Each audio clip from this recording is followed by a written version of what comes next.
E o que se falou mais no Congresso, teve de tudo no Congresso, né? Teve estudo falando sobre anticoagulação na TAV no paciente que tem fibrilação atrial, mostrando que você pode fazer anticoagulante oral pós-TAV. Teve screening de FA com loop recorder, mostrando que não tem benefício de você procurar FA na população em geral e anticoagular todo mundo que você acha FA. Eles fizeram um estudo interessante que botava um loop recorder, tipo como se fosse um holter, só que implantável, que fica mais tempo, né? E aí eles anticoagulavam todo mundo que tinha uma FA com mais de 6 minutos. E aí mostrou que isso aí não tinha um benefício. Diagnosticaram muita FA, anticoagularam muita gente, mas não tinha um benefício clínico em relação ao grupo controle, né? Então é uma coisa. Teve um outro estudo de tratamento de carótida, comparando cirurgia com angioplastia, mostrando que os tratamentos são equivalentes. E eu separei alguns aqui. Esse aqui primeiro é o Emperor Preserve. Esse foi considerado o estudo mais importante apresentado no Congresso Europeu, né? Que vem aí na onda dos estudos dos inibidores da SGLT2, dos remédios para diabetes, no contexto da ciência cardíaca, tá? Então, assim, vendo as resenhas aí sobre o Congresso, isso aí foi o estudo que foi mais falado. E aí eu trouxe inicialmente o estudo, mas vou voltar lá atrás para a gente falar um pouquinho sobre essa classe de drogas que está sendo considerado aí estão sendo consideradas revolucionárias aí nos últimos anos na cardiologia, né? Inicialmente elas foram usadas para doentes de alto risco, doentes que já tinham infartado, doentes que já tinham tido AVC, e foram caminhando gradativamente para se tornarem drogas para o tratamento da insuficiência cardíaca, né? Você já vê diretrizes botando os inibidores da SGLT2 como classe 1, assim, junto com sacubitril valsartana, junto com IECA, junto com beta-bloqueador, logo de cara para você tratar o paciente com insuficiência cardíaca. Então, esse Emperor Preserve, eles pegaram... Olha como é que a coisa já está evoluída. Eles pegaram a empaglifosina, compararam com placebo em pacientes com insuficiência cardíaca e fração de ejeção preservada. Então, é aquele paciente já não é nem um paciente de alto risco, não é um paciente com insuficiência cardíaca com disfunção ventricular, já estão lá na frente, estudando se tem benefício da droga no paciente com insuficiência cardíaca e fração de ejeção preservada, que é um grupo de pacientes em que uma droga até agora mostrou redução de desfecho, tá? Nem ECA, nem beta-bloqueador, nem Entresto, nada disso reduz desfecho em paciente com a fração de ejeção preservada, mesmo que ele seja sintomático. Aquele paciente idoso que tem redução da complacência ventricular, tem clínica de insuficiência cardíaca mesmo, tem edema, tem dispneia, tem astenia, e você trata com beta-bloqueador, com diurético, mas você não tinha nenhuma droga aí que reduzisse de forma significativa a mortalidade. E o Emperor Preserve, ele comparou a empaglifosina com o tratamento com standard care e o placebo junto com o tratamento habitual para insuficiência cardíaca. A gente vai ver que a empaglifosina, né, que é o Jardiance, ele reduziu o desfecho nesse grupo de pacientes. Então, a primeira droga que você conseguiu mostrar que tem benefício no paciente com a fração de ejeção preservada. Só que, para a gente pegar aqui o contexto da coisa, eu vou voltar lá atrás para a gente falar um pouquinho sobre essa classe de drogas, que eu acho que vale a pena a gente esmiuçar isso um pouquinho mais. O que os inibidores da SGLT2 fazem? O que é essa enzima, SGLT2? Ela é um cotransportador de sódio-glicose no túbulo contorcido proximal do rim, né? Ela age no rim, fazendo a reabsorção de glicose e sódio, tá? Então, essas drogas, elas inibem essa enzima e, por consequência, o paciente faz uma natriurese e faz uma glicosúria. Ele vai perder a glicose no rim junto com o sódio. Provavelmente, é esse o mecanismo principal do benefício dessa classe de drogas, né? Assim, mas ela tem um efeito diurético, mas parece que ela tem um efeito aí muito maior do que os diuréticos têm. Por exemplo, o Lasix, a furosemida, é uma droga que não tem um benefício de imortalidade na insuficiência cardíaca. Essas drogas têm o efeito principal delas diurético também, mas tem alguma outra coisa aí que a gente ainda não está bem definido, que diminui os desfechos nesses pacientes, tá? E aí, como é que começou o negócio com os inibidores da SGLT2? Uma outra classe de drogas aí no início dos anos 2010, por aí, foi a rosiglitazona, uma medicação, um antidiabético, que acabou sendo tirado do mercado porque aumentava o desfecho cardiovascular. Era uma droga boa para diabetes, mas aumentava o desfecho cardiovascular. Por conta desse problema, o FDA, o europeu também, que controla medicamentos na Europa, eles passaram a exigir de todo novo antidiabético que vai ser lançado pela indústria que tenha um estudo sobre desfecho cardiovascular. Exatamente para evitar esse problema que teve com a rosiglitazona. A gente usa hoje em dia ainda a pioglitazona, que é da mesma classe, mas a rosiglitazona acabou sendo retirada do mercado por isso. E aí, por exigência dos órgãos reguladores, começaram a ter estudo para desfecho cardiovascular em toda a droga que era liberada que era estudada para diabetes. E esse estudo aqui, que está em cima à esquerda, foi o primeiro, que foi com a empaglifosina, com o Jardiance, que é o EMPA-REG, um estudo famoso, que foi o primeiro estudo com essa classe de drogas. Ele não só mostrou segurança, né, com segurança cardiovascular, como diminuiu o desfecho cardiovascular nos pacientes e reduziu a mortalidade. Então, foi aquela revolução, todo mundo querendo saber por que essas drogas eram tão boas. E esse foi o primeiro estudo e logo foi o que teve o melhor benefício. Outros estudos foram feitos depois com a canaglifosina, com a dapaglifosina, porque um fez, aí os concorrentes vão fazendo, né? E, de forma geral, o que eles mostraram, esses estudos? Mostraram melhora de desfechos combinados, né? MACE, que a gente chama, né? Que é morte, infarto e AVC, o desfecho combinado. O único que mostrou redução de mortalidade, assim como desfecho isolado, foi o EMPA-REG, foi a empaglifosina. A canaglifosina ficou um pouco atrás, porque um dos estudos com ela mostrou que doentes com doença vascular periférica tinham o maior risco de amputação, tem o maior risco de piora da doença vascular periférica. Então, ficou com esse alerta, não foi retirado do mercado, mas ficou com esse alerta aí.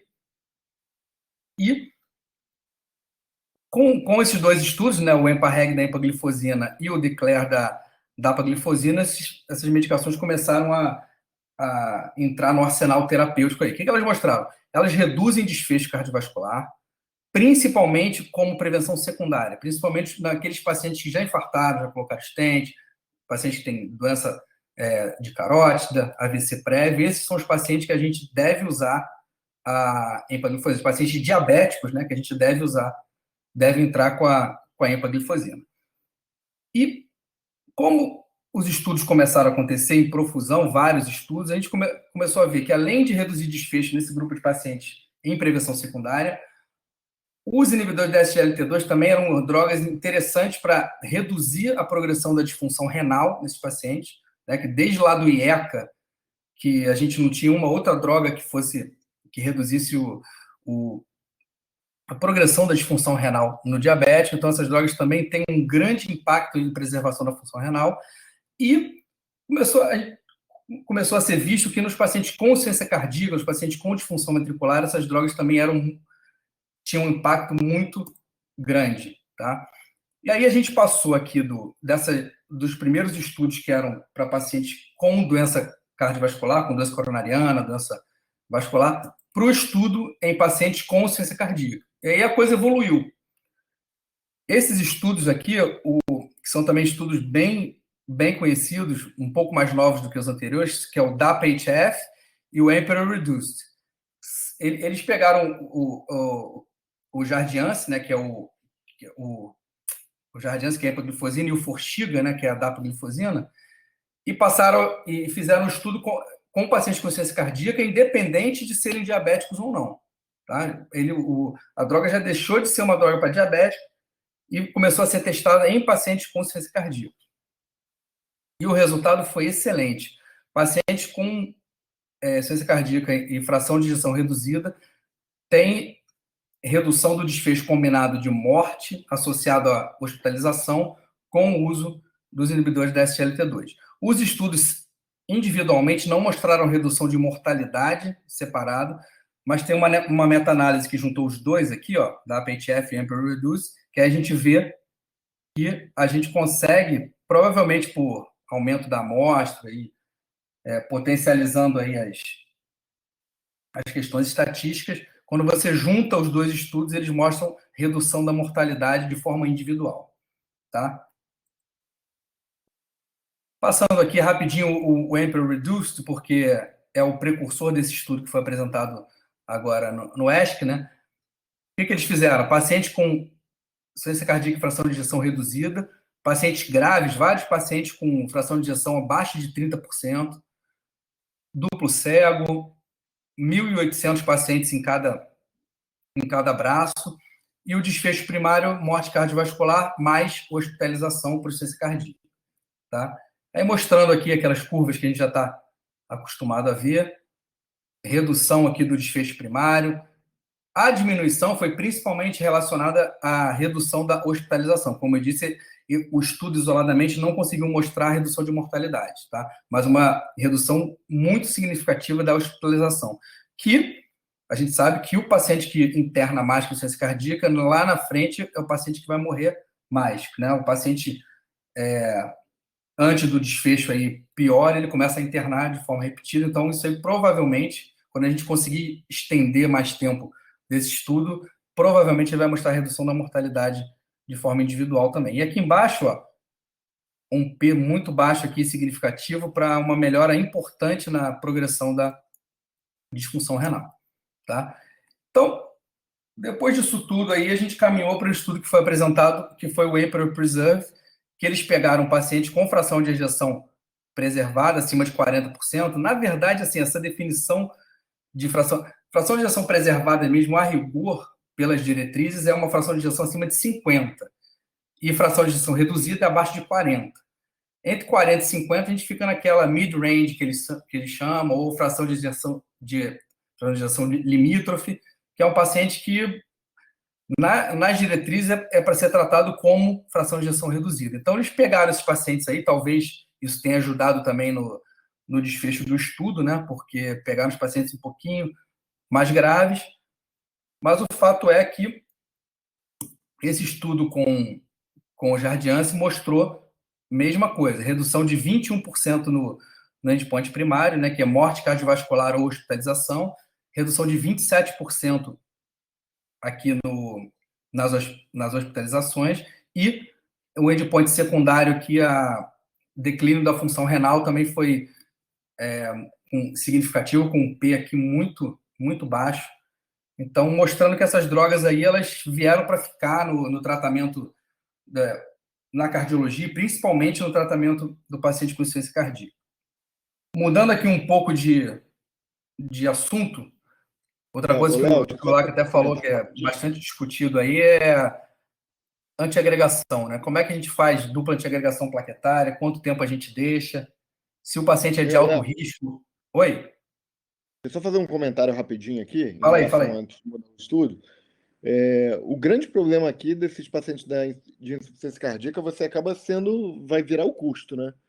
Porque Sim. o Jardiance não é uma droga barata, o Entresto não é mais caro ainda. Então, o Jardiance é 150. O Entresto é uns R$200. Você pega um Entresto Jardiance, pega um cara com FA, que tem que anticoagular, e coloca um Lixiana, pô, imagina o custo desse cara por mês só de remédio. Uma das discussões que eu vi comentando os estudos do Congresso era exatamente o pessoal falando, se você tiver que optar, o que tem mais evidência, o que tem mais benefício? Fazer Entresto ou fazer um Jardiance, entendeu? Porque isso aí ele já está ali, as pessoas, já querendo usar ele na frente deixar o paciente com ECA e entrar com o Jardiance ao invés de trocar por Entresto, entendeu? Porque, na verdade, o Entresto só tem um estudo, né? Só tem o Paradigm e não tem muita coisa depois disso. Pois é, beleza.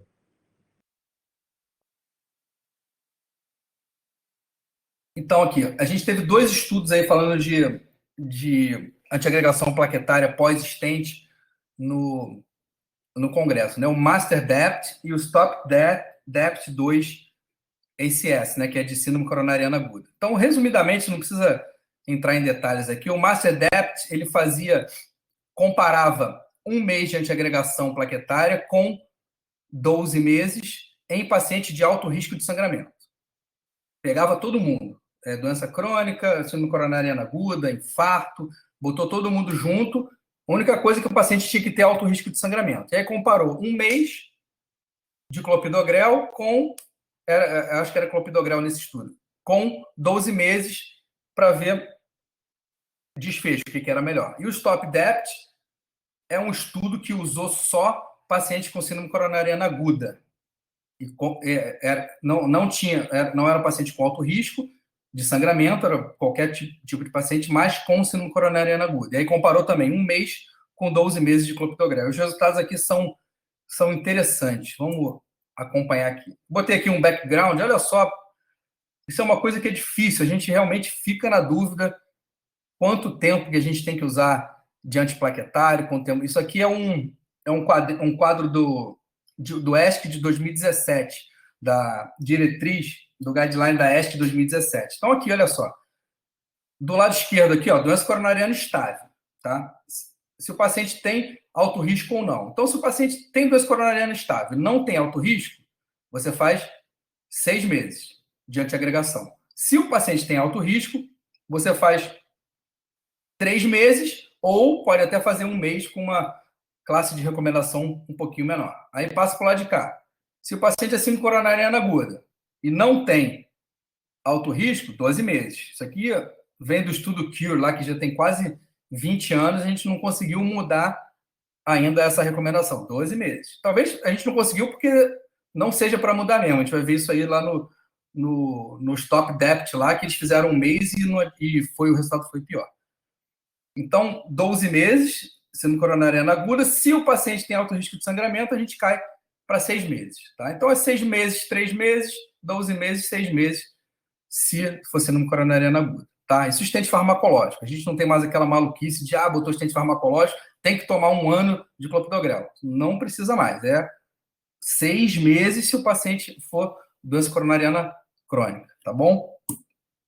Então, o Master DEPT, ele comparou isso, né? Pacientes com alto risco de sangramento, ele bota aqui um monte de coisa.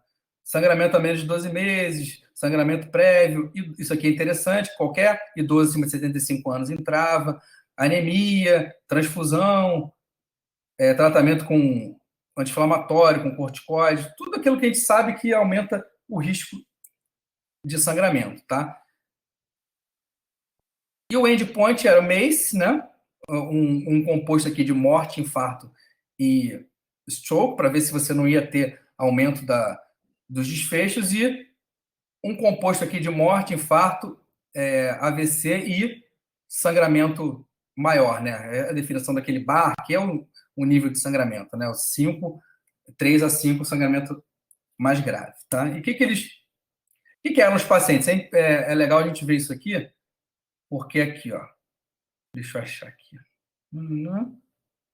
Ó, doença coronariana crônica, 50%, infarto sem supra, 37%, infarto com supra, 11%.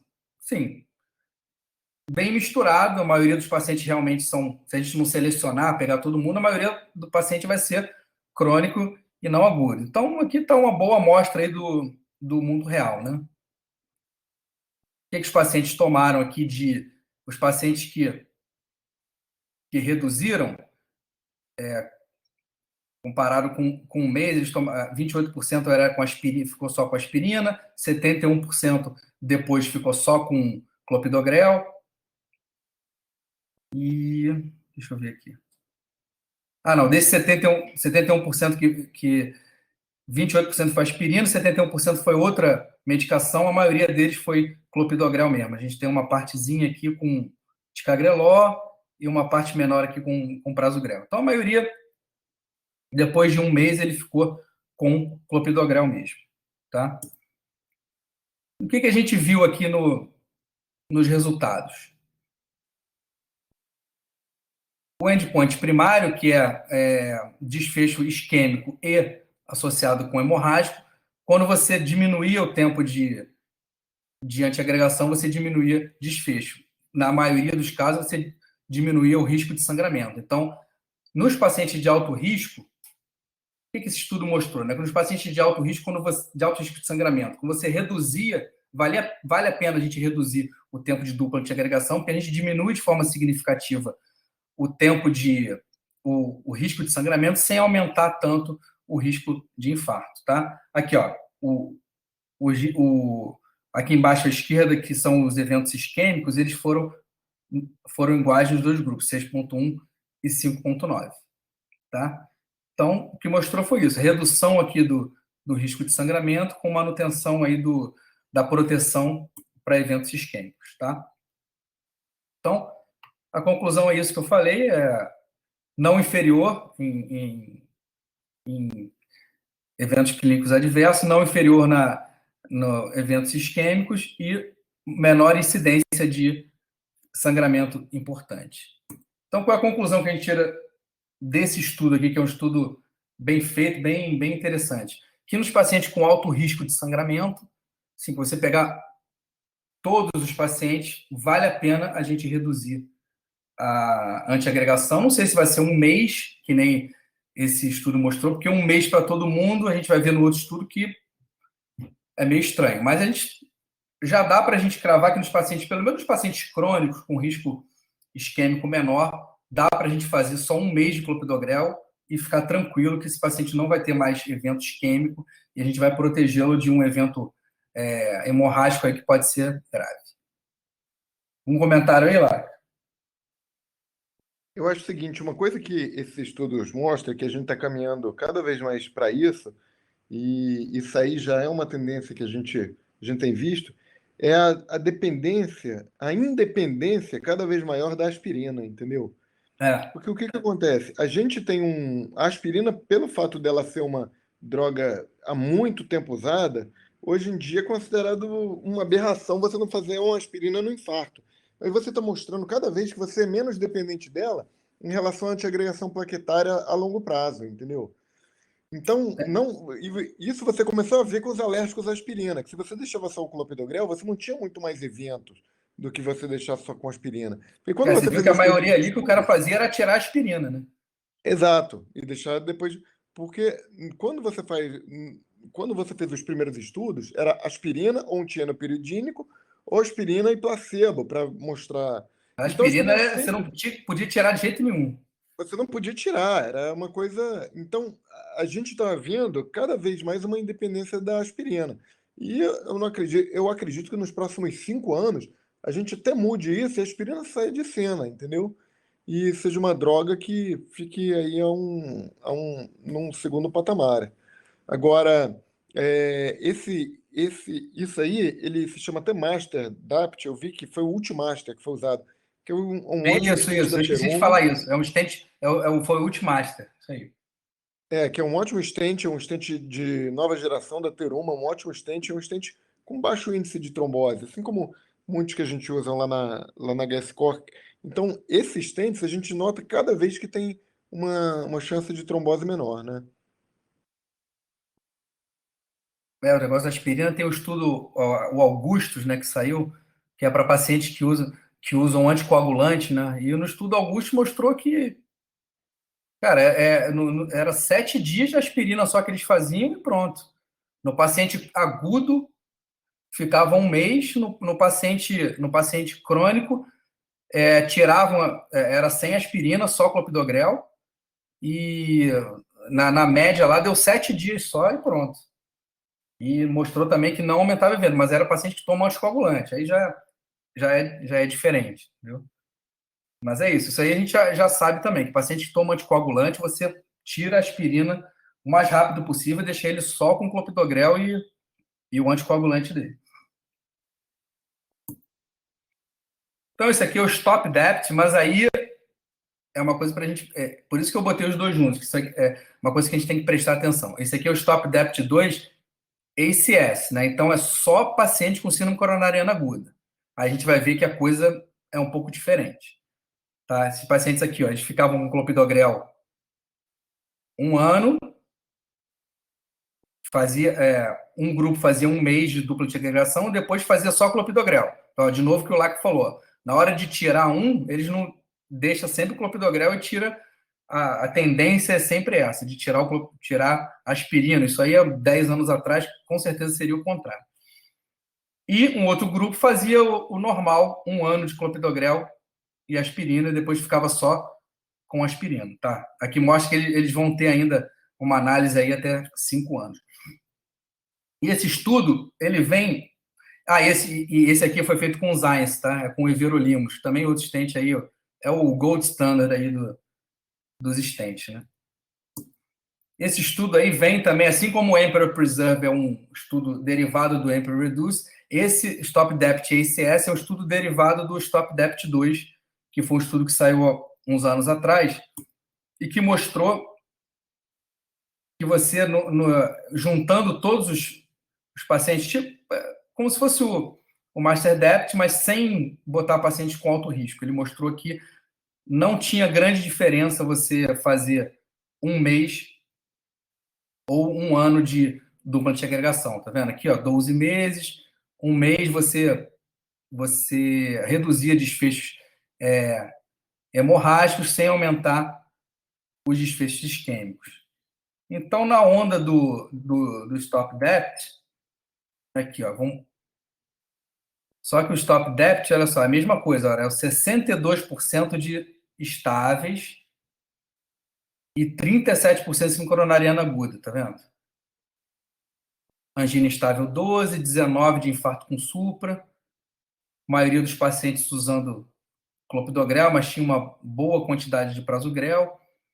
Então, quando você mistura tudo, parece que 1 mês de antiagregação é não inferior a 12 meses, né? Você consegue reduzir sangramento sem aumentar o evento isquêmico. Só que aí, quando você filtra, você vai no Stop Dept ACS, aí a coisa complica, porque aqui, olha só, 57% de infarto com supra.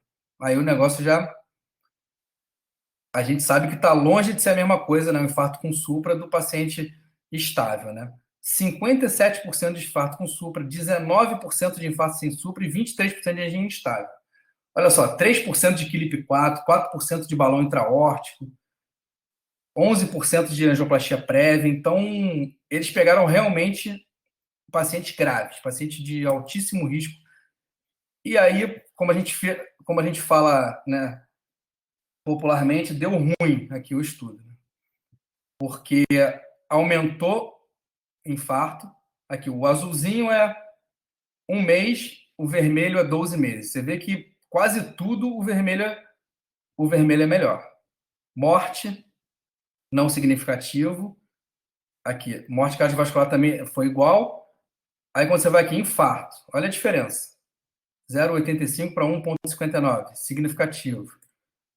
Aumento de CK, supra, stroke foi menor também, e o sangramento aqui foi maior. Então, a conclusão do estudo foi que nos pacientes, quando você bota aqui nesse quadradinho aqui, o quadradinho não pode tocar o centro aqui para você mostrar que teve benefício, né? Então, o Stop Dept 2, você teve benefício só de sangramento e você não conseguiu mostrar benefício isquêmico, tá? Então, a conclusão é que parece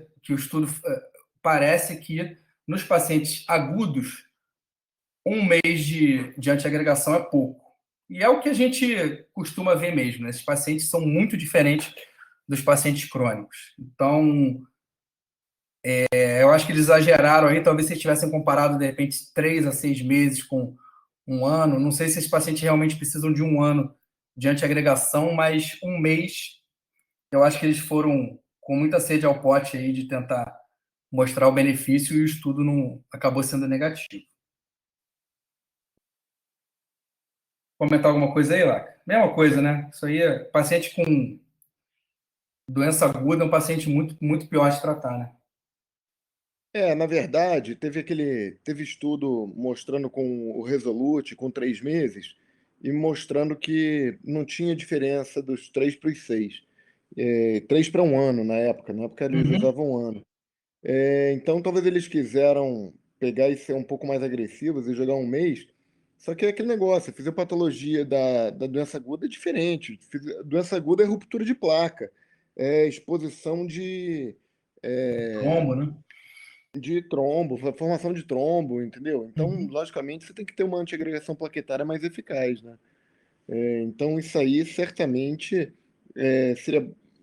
Provavelmente não vai ter problema no estável, e talvez se tiver uma subanálise aí no estudo, provavelmente deve mostrar isso, mas no agudo fica Mostrar um pouco só dos complicado. estáveis provavelmente vai mostrar benefício. É, E outra coisa também que poderia ter usado uma droga mais potente, talvez, né? Um mês de ticagrelor, será que é a mesma coisa que um mês de clopidogrel? A gente não sabe. Provavelmente no doente agudo é melhor, né? Mas aí eles quiseram pois, usar o clopidogrel, mas aí, não sei se por causa para reduzir mais sangramento, que a gente sabe que o clopidogrel sangra menos também, né?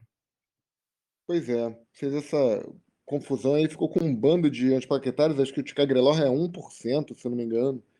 A Então maioria era ficou, clopidogrel, então ficou muito pouco. A gente sabe que a antiagregação do prasugrel e do ticagrelor é bem maior que a do clopidogrel, ainda mais na parte aguda, né? E você vê que o grande negócio foi infarto.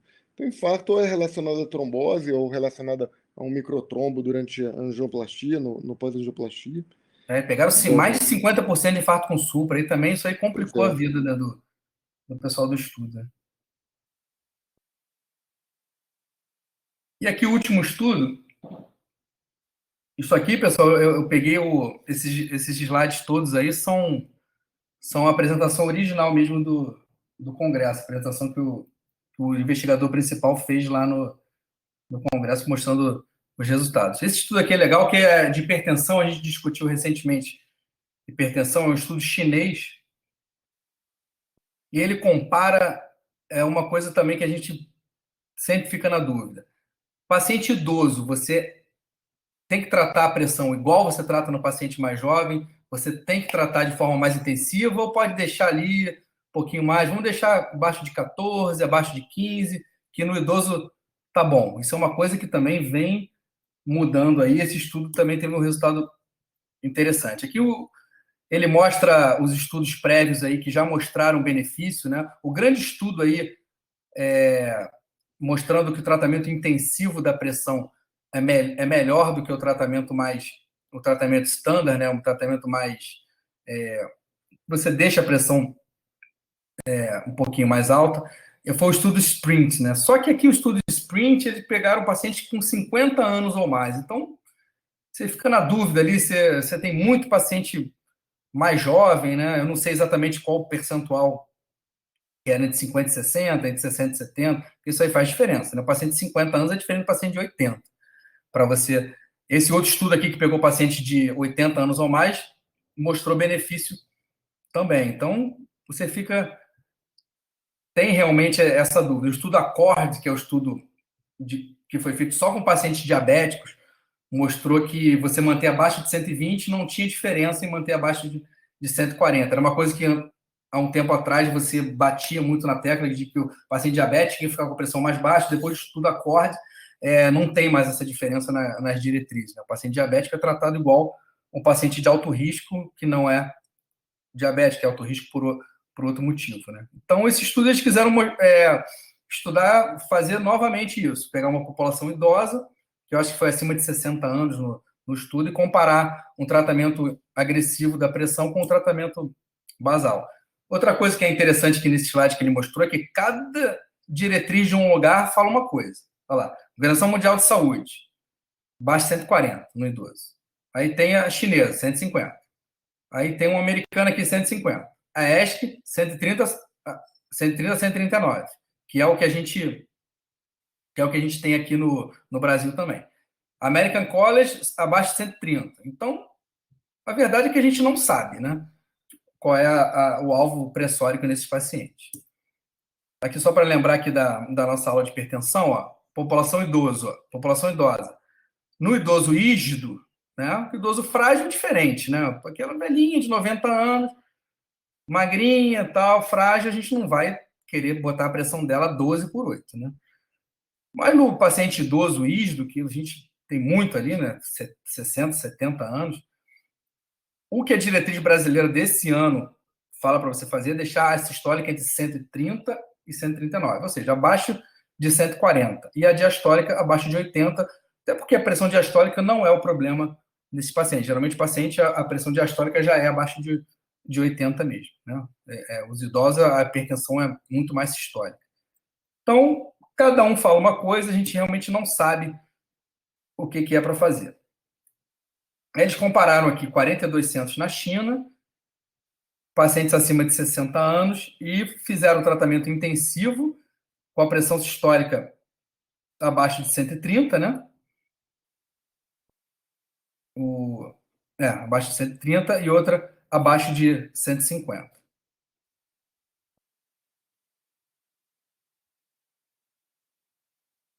Entre 110 e 130 e entre 130 e 150. E acompanhar esses pacientes, o endpoint primário foi uma série de coisas aqui. AVC, síndrome coronariana aguda, até FA, eles misturaram aqui no endpoint primário. Então, também não sei se não foi muito abrangente isso aqui para mostrar benefício, né? E o fato é que nos pacientes que a gente mantinha a pressão abaixo de 130, o resultado foi melhor. Reduziu o endpoint primário em 26%. Tá?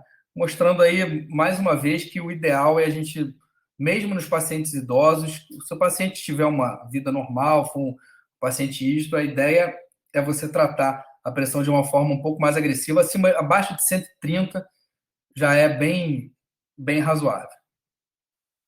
E mostrando aqui que não teve piora da função renal, não teve. Esses pacientes tiveram mais hipotensão, aqui o P, que é 003, mas que isso não aumentou o número de queda, número de síncope, foi mais uma hipotensão assintomática.